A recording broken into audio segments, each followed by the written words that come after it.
According to the Federal Reserve, in order to be part of the prestigious 1% Club in America, you need a net worth of $13,666,778. Today, we're not going to discuss people like Elon Musk, Jeff Bezos, or Mark Zuckerberg.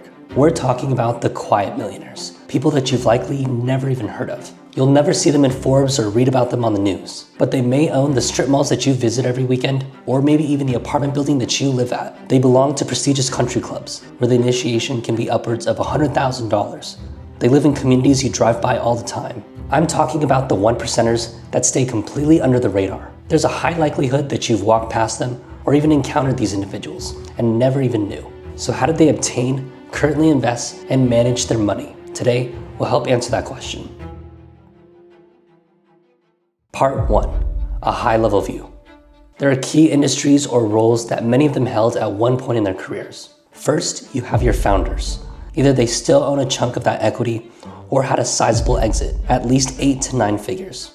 Founders can be from any industry. Some are in food, retail, real estate, SaaS. I think you get the picture. Next, we have our investors. These are real estate developers, private equity, hedge fund management, venture capital, the golden industry of finance. In other words, they control capital, whether it be their own or other people's money. It's nearly impossible to pinpoint exactly where many of these individuals or families initially made their money. But the commonality is they made it from owning assets and getting paid for their value, not just their time. Part 2, a high-level view of investment types. First, we have stocks and equities. Stocks give you an incremental ownership in a company. Next, we have real estate. Owning rental properties, commercial buildings, or REITs. 3, we have a business, direct ownership of equity in a company, or think venture capital. 4th, we have alternative investments. This includes art, rare collectibles, wine, or farmland. And lastly, we have bonds and fixed income. Bonds are like a loan to a government or a company. They're safe and have steady returns during market downturns. Now that we have the basics down, here's where the 1% invest their money. Many of them use what's called a family office. A family office is a private wealth management firm that exclusively serves ultra high net worth individuals and their families. It provides comprehensive financial services, including investment management, estate planning, tax strategies, philanthropy, and succession planning to preserve and grow wealth over generations. Typically, there are 2 types of family offices. First, you have a single family office, or SFO. They serve one wealthy family, managing all their financial affairs. And secondly, we have a multifamily office, MFO. They serve multiple families, pooling resources for investments and services. A single family office is usually preferable for families with over $250 million in assets or more. A multifamily office is a structure where a team manages multiple families' wealth. This allows for opportunities to co-invest and manage their resources together. So what does it cost to set up and run a family office?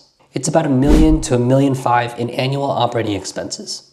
These are the key expenses. Number 1 is for salaries, for investment managers, legal teams, and staff. Number 2 is for compliance and regulatory costs.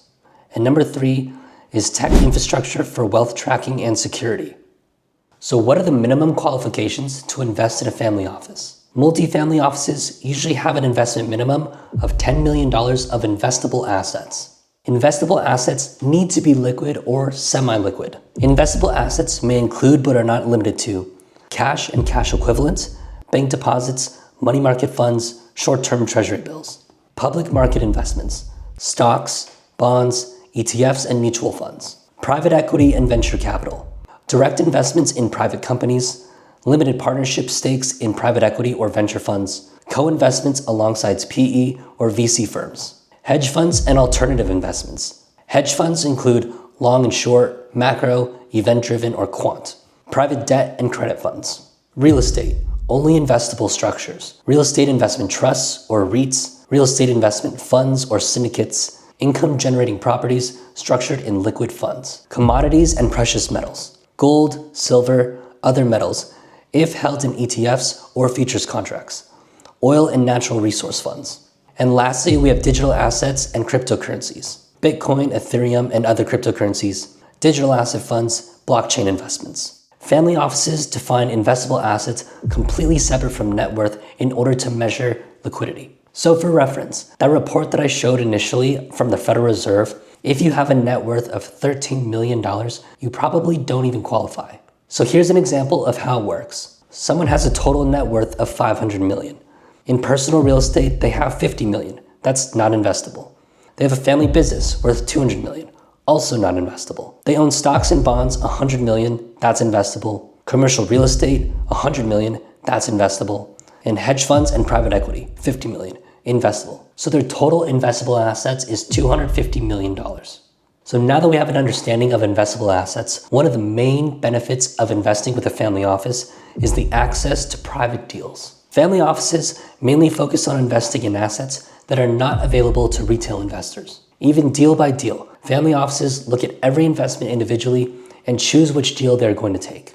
Oftentimes, they will say no if it doesn't match the family's risk tolerance and agreed upon asset allocation. According to a report by PwC, in 2022, family office investments accounted for approximately 31% of all startup investments globally. Here's what a typical asset allocation may look like for a family office. Notice that there are 3 different columns for the different type of risk that a family wants to take. Investments are tailored to each family based on their preference and risk tolerance. For example, a family who made most of their wealth in commercial real estate may choose to keep 70% of their assets allocated to commercial real estate. Depending on their investments, they may be more exposed to a market downturn in the real estate market, but that's what they are comfortable with, as opposed to more stocks, bonds, or venture capital. So now that you have the basics of a family office, and you may be saying, I'm nowhere near being able to invest in a family office, or likely ever to be.